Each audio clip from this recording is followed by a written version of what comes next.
একজন ক্রিমিনাল আছে। দেখুন, কদিন আগে রামনবমীর দিন এই অজয় গুপ্তা, সাহেব, প্রেম গুপ্তা এরাই বন্দুক নিয়ে প্রকাশ্যে রামনবমীর মিছিলে দেখা গেছিল।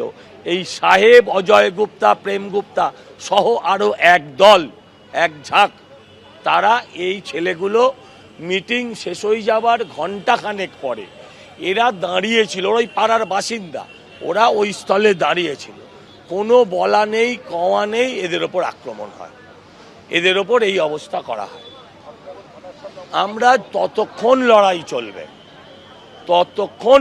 চলবে যতক্ষণ পর্যন্ত না এই অজয় গুপ্তা লোকেরা কদিন আগেও আমাদের লোকেদের উপর হামলা করেছে, আমি সেটা থানাকে জানিয়েছি, তা সত্ত্বেও আবার হলো, যতক্ষণ না ওদের অ্যারেস্ট করে নিয়ে আসছে কোমরে দড়ি পরিয়ে ততক্ষণ চলবে।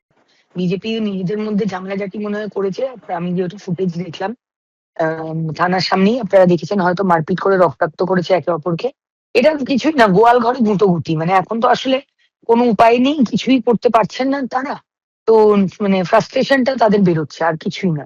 আর এটা মানে সবকিছু পলিটিসাইজ তাদের করা একটা অভ্যেস, এর আগেও তারা করেছেন।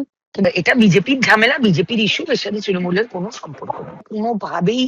মানে গুন্ডামি করে, ভয় দেখিয়ে ভোটে জিততে পারবে না, এই জন্য তারা এই সমস্ত বলছে।